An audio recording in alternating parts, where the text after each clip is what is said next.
எவ்வளவு பிரதமர் மோடி இங்கே வந்து தன்னுடைய கோபத்தை காட்டி இருக்கிறாரோ, எவ்வளவு தன்னுடைய பண்பாலிலே இருந்து நிலைப்பாட்டிலே இருந்து அவர் கீழிறக்கத்துக்கு சென்றிருக்கிறாரோ, அந்த கீழிறக்கம் அவருடைய உஜபலம், பணபலம் மற்றும் பத்திரிகை பலம் எல்லா பலத்தையும் தாண்டி தோல்வி அடையும். அருமை தலைவர், ஒப்பற்ற முதல்வராக, இந்தியாவுக்கே வழிகாட்டக்கூடிய முதல்வராக இருக்கக்கூடிய முத்துவேல் கருணாநிதி ஸ்டாலின் அவர்களுடைய 3வது ஆண்டு ஆட்சி நடைபெறுகின்ற இந்த நேரத்தில் அவருக்கு 71வது ஆண்டு பிறந்தநாள் விழாவை தமிழ்நாட்டிலே இருக்கிற தமிழர்கள், திராவிடர்கள் மட்டும், இந்தியாவில் இருக்கக்கூடிய முற்போக்காளர்கள் இவர்கள் மட்டும் கொண்டாடவில்லை. உலகம் முழுவதும் இருக்கக்கூடிய ஜனநாயக விரும்பிகளும் மதச்சார்பற்ற தன்மை என்ற செக்குலரிசத்தில் ஆழ்ந்த பற்றும் உள்ளவர்கள் அத்துணை பேருமே இந்த ஆட்சியினுடைய தலைமையை வரவேற்று பாராட்டுகிறார்கள்.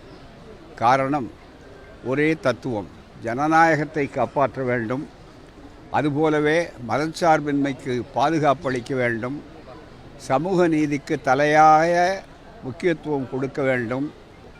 அந்த சமூக நீதி என்பது அனைவருக்கும் அனைத்தும், எல்லாருக்கும் எல்லாம் என்ற தத்துவத்தை மக்களுக்கு சொல்ல வேண்டும்.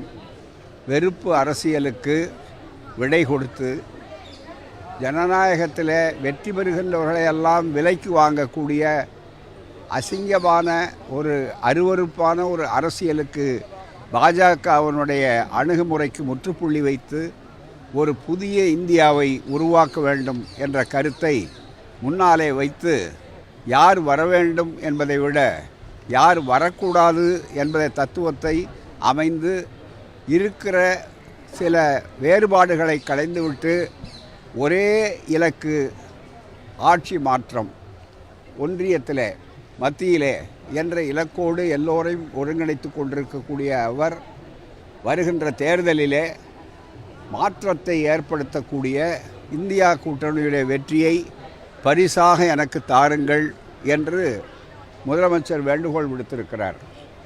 அந்த வேண்டுகோள் தமிழ்நாட்டு மக்கள் நிச்சயமாக தருவதற்கு ஏற்கனவே ஆயத்தமாகிவிட்டார்கள் என்பதோடு மகிழ்ச்சியான இன்னொரு செய்தி என்னவென்று சொன்னால், இந்தியா முழுவதும் இருக்கக்கூடிய பெரிய மாநிலங்கள், வடபுலங்கள், கிழக்கு, மேற்கு எல்லா பகுதிகளிலுமே அவர்கள் ஆயத்தமாகி இருக்கிறார்கள். அதற்கு என்ன அடையாளம் என்பது வெறும் ஆசை அல்ல, விருப்பம் அல்ல, அல்லது ஆர்வம் அல்ல.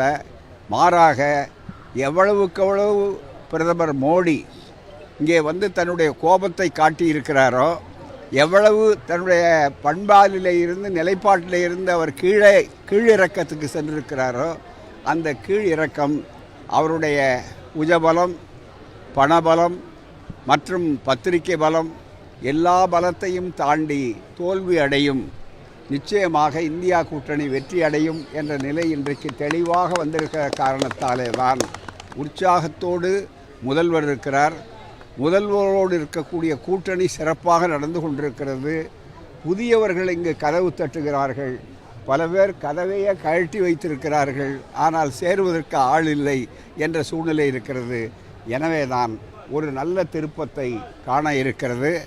எல்லாவற்றையும் விட கலைஞருக்கு 100ஆண்டு விழா, வைக்கம் 100ஆண்டு விழாவெல்லாம் இப்போது நடந்து கொண்டிருக்கிற காலகட்டத்தில் வருகிற ஜூன் 3ஆம் தேதி கலைஞருக்கு 101வது ஆண்டு அங்கே கொண்டாடக்கூடிய சூழ்நிலையில் நிச்சயமாக புதிய ஆட்சியின் சார்பாக அவருடைய விழா டெல்லியிலே கொண்டாடப்படக்கூடிய வாய்ப்பு இருக்கிறது என்பதை மகிழ்ச்சியோடு சொல்லுகிறோம்.